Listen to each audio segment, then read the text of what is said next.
Je suis une Américaine née au cœur de l'Amérique. J'ai grandi comme n'importe quelle autre fille, obsédée par le glamour de la vie urbaine. J'ai fini par déménager en Floride et à Sotheby, à Miami, un lieu de prédilection pour ceux qui recherchent une vie glamour. J'ai fait ce que font la plupart des filles occidentales, je me suis concentré sur mon apparence et mon attrait. En me basant sur ma propre image, j'ai acquis une résidence haut de gamme au bord de l'eau. Je suis devenu une habituée de la plage et j'ai atteint un niveau de vie élevé. Les années ont passé et je me suis rendu compte que mon niveau d'épanouissement et de bonheur diminuait au fur et à mesure que je progressais dans mon attrait pour la féminité. J'étais l'esclave de la mode et l'otage de mon apparence, car l'écart continuait à se creuser progressivement. J'ai cherché refuge en m'évadant de l'alcool et des fêtes pour me tourner vers la méditation, l'activisme et les religions alternatives. Je pensais faire des progrès, mais le fossé entre mon épanouissement personnel et mon mode de vie ne faisait que se creuser. J'étais sur la voie d'un monde meilleur,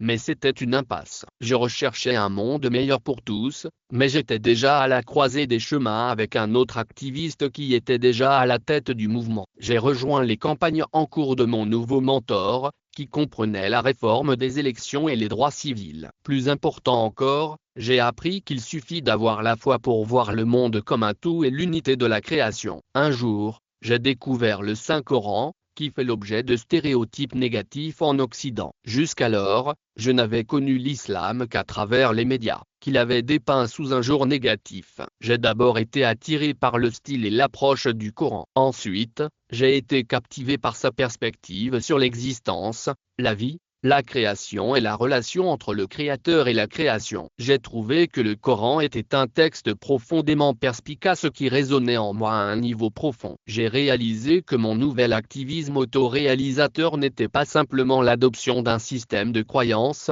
mais qu'il était le reflet de mon véritable moi. J'ai trouvé une foi, l'islam, dans laquelle je pouvais vivre en paix en tant que musulmane accomplie. J'ai acheté une belle robe longue et un couvre-chef correspondant au code vestimentaire de la femme musulmane. Je me suis promené dans les mêmes rues et quartiers où, quelques jours auparavant, je m'étais promené en short, en bikini ou en tenue d'affaires occidentale et élégante. Les gens, les visages et les magasins étaient tous les mêmes. Une chose était remarquablement distincte, j'ai fait l'expérience d'être une femme d'une manière très différente de ce que j'avais connu auparavant. C'était la première fois que je me sentais vraiment libre. J'étais ravi de voir les nouveaux regards émerveillés sur les visages des gens, au lieu des regards d'un chasseur observant sa proie. Un poids avait été enlevé de mes épaules. Je ne passais plus mon temps à faire du shopping, à me maquiller, à me coiffer et à faire du sport. J'étais enfin libéré de tout cela. J'ai trouvé mon islam au cœur de ce que certains appellent le plus scandaleux. C'est l'endroit sur terre qui le rend d'autant plus cher et spécial. Je suis toujours féministe,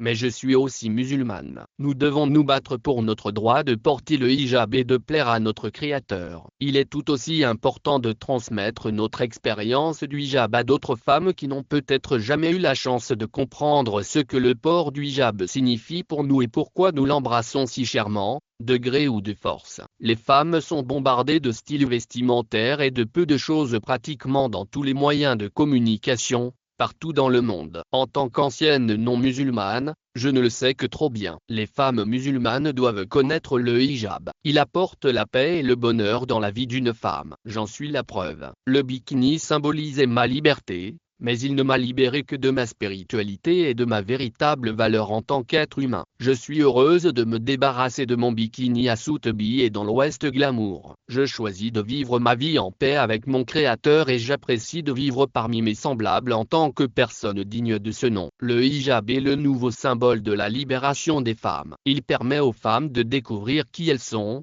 quel est leur but et le type de relation qu'elles choisissent d'avoir avec leur Créateur. Aux femmes qui s'abandonnent à l'affreux stéréotype contre la pudeur